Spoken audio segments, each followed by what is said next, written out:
smoking on. Know how it is. Letting me in. Get your ass to the line. Get your ass to the back of the line.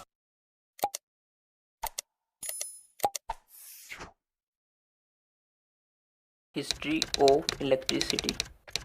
कहानी शुरू होती है लगभग 2618 साल पहले से, यानी कि 600 बीसी से, जब यूनान के एक फिलोसोफर थेल्स ने देखा कि जब एम्बर को बिल्ली की खाल से रगड़ा जाता है तो उसमें कागज के छोटे छोटे टुकड़े आदि को आकर्षित करने का गुण आ जाता है। पर उस टाइम में थेल्स ने इस चीज को जादू टोना समझकर नजरअंदाज कर दिया।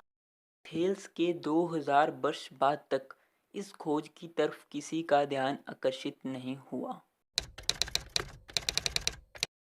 16वीं शताब्दी में डॉक्टर गिलबर्ट, जो कि एक फिजिशियन हुआ करते थे और इंग्लैंड की महारानी एलिजाबेथ के होम डॉक्टर भी हुआ करते थे, उन्होंने बताया कि एम्बर और बिल्ली की खाल की भांति बहुत सी अन्य वस्तुएं जैसे कि कांच, रेशम आदि को भी जब हम आपस में रगड़ते हैं तो उनमें भी छोटे छोटे पदार्थों को आकर्षित करने का गुण आ जाता है। यहाँ से स्टैटिक इलेक्ट्रिसिटी का कंसेप्ट सामने आ रहा था, पर अभी भी दुनिया अंधेरे में थी। इलेक्ट्रिसिटी से कोई भी वाकिफ नहीं था।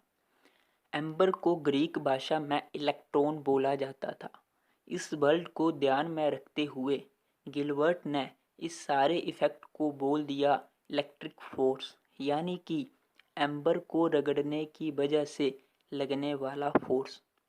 यहीं से इलेक्ट्रिसिटी वर्ड पहली बार सामने आया। इसी के साथ गिलबर्ट ने एक ऐसा यंत्र बनाया था जिससे यह पता लगाया जा सकता था कि किसी मटेरियल में इलेक्ट्रिक चार्ज है या नहीं। उस यंत्र का नाम था इलेक्ट्रोस्कोप, और इलेक्ट्रोस्कोप पहला ऐसा इंस्ट्रूमेंट था जो कि मेजरमेंट के लिए यूज किया गया था। गिलबर्ट के बाद बहुत से साइंटिस्टों ने इलेक्ट्रिसिटी पर काम किया, पर कुछ भी हाथ न लगा। 18वीं शताब्दी में अमेरिका के जाने माने साइंटिस्ट बेंजामिन फ्रैंकलिन ने इस पर काफी रिसर्च किया। उनके जज्बातों का पता आप इस बात से लगा सकते हो कि उन्होंने इलेक्ट्रिसिटी की रिसर्च के लिए अपनी सारी संपत्ति बेच डाली।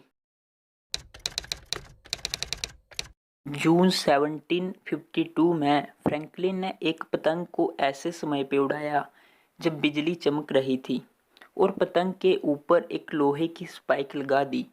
पतंग की डोरी गीली थी और उसमें एक चाबी को बांधा हुआ था। बिजली आसमान से पतंग पे गिर रही थी और पतंग की डोरी से होते हुए चाबी तक, और चाबी से फ्रैंकलिन के हाथों को छू रही थी। इस तरह से फ्रैंकलिन इलेक्ट्रिसिटी के इन्वेंटर कहलाए। पर अभी भी कुछ ऐसी खोज नहीं हुई थी जिससे इलेक्ट्रिसिटी को यूज किया जा सके। सन 1791 में अलेक्जेंड्रा वोल्टाज के दोस्त लुइगी गलवानी ने घोषणा की कि मेंढक की मांसपेशियों के साथ दो अलग अलग मेटल्स को संपर्क में लाने से इलेक्ट्रिक करंट उत्पन्न होता है। गलवानी ने इलेक्ट्रिसिटी की इस फॉर्म को एनिमल्स इलेक्ट्रिसिटी कहा, पर वोल्टाज इससे प्रभावित नहीं थे।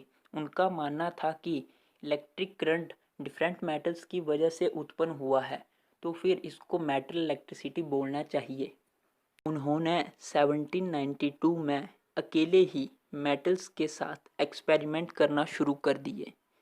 आखिरकार 1800 में वोल्टाज को सफलता प्राप्त हुई और उन्होंने बैटरी की खोज कर दी।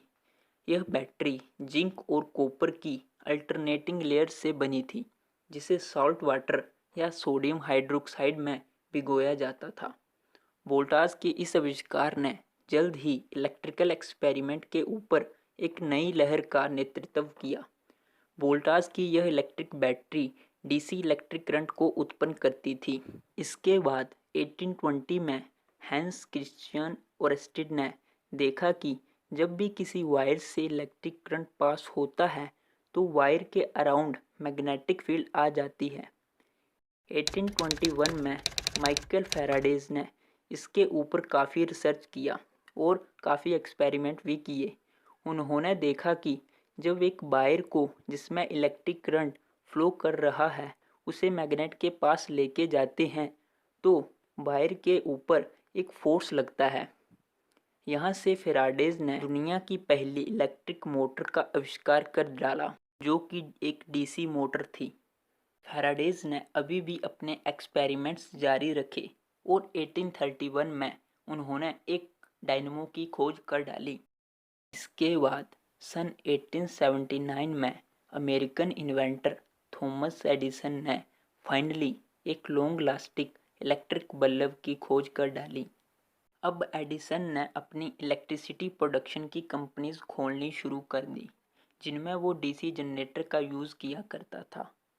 पर डीसी जनरेटर में कमी ये थी कि वो डीसी करंट को निकालता था और डीसी करंट को 2 या 3 किलोमीटर तक ही ट्रांसमिट किया जा सकता था, इससे दूर नहीं। इससे नुकसान ये था कि हर 2-3 किलोमीटर की रेंज में प्रोडक्शन हाउस लगाना पड़ता था। अब एडिसन की कंपनी में एक वैज्ञानिक निकोला टेस्ला भी काम किया करते थे। निकोला टेस्ला अपने एक्सपेरिमेंट्स एसी के ऊपर कर रहे थे। उन्होंने एसी के ऊपर काफ़ी रिसर्च कर ली थी।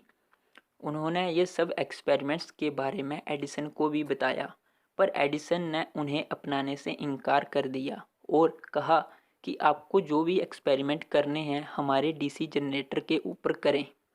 इसके बाद निकोला टेस्ला ने उनकी इस कंपनी को छोड़ दिया और एसी जनरेटर और एसी मोटर के ऊपर काम करना शुरू कर दिया। अंत में 1887 में निकोला टेस्ला ने एसी जनरेटर और एसी मोटर का आविष्कार कर डाला और इलेक्ट्रिसिटी को दूर तक ट्रांसफ़र करने के योग्य बना दिया।